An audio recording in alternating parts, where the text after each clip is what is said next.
বাজে সকাল 7টা আর আমি এইমাত্র ঘুম থেকে উঠলাম। তো ঘুম থেকে উঠে আমার বাসি বিছানা ঘর ঝাড়ু দেওয়া অফ ক্যামেরায় সবটাই হয়ে গেছে, তো সেগুলো তোমাদের দেখানো হয়নি। তারপর চলে আসলাম ব্রাশ করতে। তো এই যে দেখো এখন বাইরে এসছি, যেহেতু আগের দিন বাবার বাড়ি থেকে বাড়ি এসছি, মানে শ্বশুর বাড়ি এসছি প্রায় 20 দিনের কাছে। তো সব কিছু আবার নতুন নতুন লাগছে। আর আমাদের বাড়ির সামনে যে গাছগুলো ছিল তো সেগুলো কাটা হয়েছে, তাই ভীষণ ফাঁকা ফাঁকা লাগছে। তার জন্য সব কিছু আর কি দেখতে গেলাম বাইরে। আর এমনিতে আমি ব্রাশ করতে করতে চারিদিকে ঘুরি বাড়িতে, যেহেতু বাড়ির উঠোনটা ভীষণ বড়।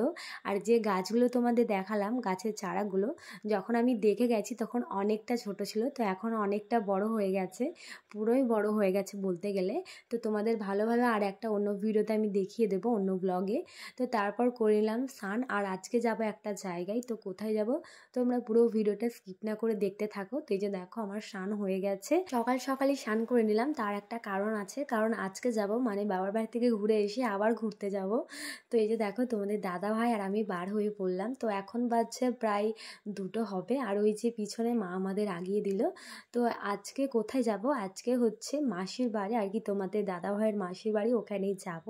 তো আমরা রাস্তা দিয়ে বার হয়ে তো তোমাদের দাদা ভাই বললো চলো একটু পোস্ট অফিসে যাই, কারণ পোস্ট অফিসে একটা বই টাকা নাকি জমা দেবে। তো এই যে দেখো চলে আসলাম পোস্ট অফিসে, ওদিকেও জমা দিচ্ছে।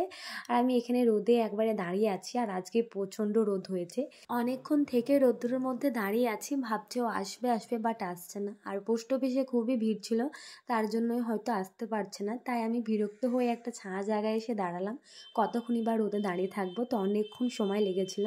তারপর যাই হোক চলে আসলাম এদিকে মাসির বাড়ির জন্য মিষ্টি কিনতে। আর জানো তো আজ আমরা পুরো রাস্তাটায় দাঁড়াতে দাঁড়াতে গিয়েছি মাসির বাড়ি।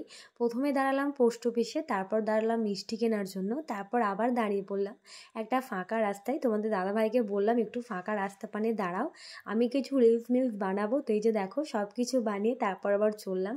আর যেহেতু আমাদের বাড়ি থেকে আর কি আমার শ্বশুর বাড়ি থেকে মাসির বাড়িটা বেশি দূর না, তো তার জন্য ওকে বললাম চলো একটু ধীরে সুস্থেই যাওয়া হোক।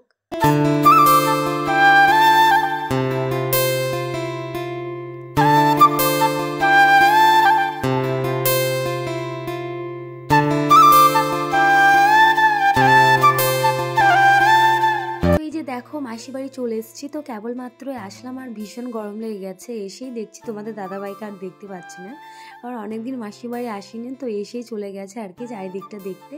তো আমিও চলে আসলাম তোমাদের দাদাভাই পিছু পিছু। তারপর চলে আসলাম ঘরে, ওদিকে মাসি বলছিল কাপড়টা ছাড়তে, বাট আমি কোনো মতে কাপড়টা আর ছাড়িনি কো। আর ওই যে দেখো তোমাদের দাদাভাইয়ের কাণ্ড, বুনুটাকে ধরে নিয়ে আসছে, আর ওর এমনিতেই ভীষণ লজ্জা, তার জন্যই আসতে চাইছিল না। তারপর মাসি দিলে আমাদের মিষ্টি জল। এই যে দেখো অনেকগুলো মানে 2 প্লেট মিষ্টি দিয়েছিল, বাট মিষ্টি খাই না বলে একটা প্লেট ঘুরিয়ে দিয়েছি। আর তোমাদের দাদাভাই এখন আমাকে জোর জবরদস্তি করে খাওয়াচ্ছে। মিষ্টি আমার খুব একটা ভালো লাগে না, বাট কালো মিষ্টি হলে আমি খাই। তো এই যে দেখো এখন মিষ্টি খাইয়ে দিচ্ছে, আমি বলছি একটা খাবো না, ও আমাকে 2টো খাইয়ে দেবে। তার জন্য দুইজনাই ঝামেলা শুরু করে দিয়েছিলাম, দেখতেই পাবে তোমরা। তো আমি যখন ঝামেলা শুরু করে দিয়েছি ওর জেদটা আরও বেড়ে গেছে, বলছি না তোকে আমি 2টো মিষ্টি খাইয়ে ছাড়বো। তো ওর জেদটা অবশেষে থাকলো, আর আমাকে 2টো মিষ্টি খেতে হলো। আর আমি খেতাম না, যেহেতু দেখলাম কালো মিষ্টি, তার জন্য আরও খেয়ে নিলাম কথা না বাড়িয়ে। তো এই যে দেখো দুজনে এখনও ঝামেলা করতে মানে এখনও করা বন্ধ করিনি। তো যাই হোক, আর আজকে মাসির বাড়ি আসার কোনো প্ল্যান ছিল না, যেহেতু আগের দিন এসছিলাম বাবার বাড়ি থেকে আর কি এসছিলাম। তো হঠাৎ করে তোমাদের দাদাভাই বললো যে আমি বাড়ি থাকি না, তো কোথাও যাওয়া হয় না, তো চলো একটু মাসির বাড়ি থেকে ঘুরে আসি। তো এই যে দেখো ওর মাসির বাড়ি থেকে ঘুরে আসলাম। ওর মাথায় যে কী প্ল্যান ঘুরছে আমি নিজেও বুঝতে পারছি না। তো তারপর মাসির বাড়ি থেকে বার হয়ে পড়লাম সন্ধ্যাবেলায়। তো এখন যাব হচ্ছে আমার মাসির বাড়ি। আমি নিজেও জানি না যে আজকে যাব আমার মাসির বাড়ি। তো হঠাৎ করে বলছে চলো, যেহেতু ওর মাসির বাড়ি থেকে আমার মাসির বাড়ি বেশি দূর না, তো বলছে একটা ডিলে 2টো পাখি মারা হয়ে যাবে, তো চলো দুজনের বাড়ি থেকে ঘুরে আসি। তো ওদের বাড়ি সকাল মানে দুপুর থেকেই সন্ধ্যা পর্যন্ত থাকলাম, তো আমার মাসির বাড়ি সন্ধ্যা থেকে সকাল পর্যন্ত থাকবো। তো এই যে দেখো আস্তে আস্তে দেখলাম ফুচকার স্টল দাঁড়িয়ে আছে, তো ওকে বললাম চলো ফুচকা খেয়ে আসি। আর ফুচকা সেই আগেকার মতো আর খাওয়া হয় না, আগেকার মতো ফুচকার প্রতি ভালোবাসাটা যেন চলে যাচ্ছে। আর আমি আগে খেতাম আর কি, হাইস্ট বলতে পারো 30টা খেয়েছিলাম, এর বেশি আর কি কোনো দিনে যায়নি।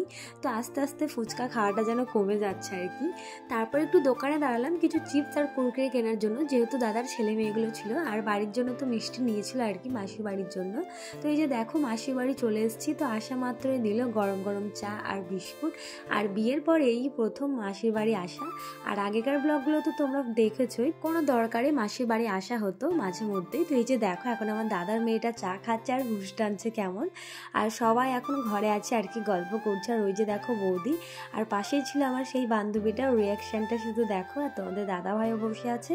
তো আজকের ব্লগটা এই অবধি, আবার নেক্সট ব্লগে দেখা হবে, টাটা।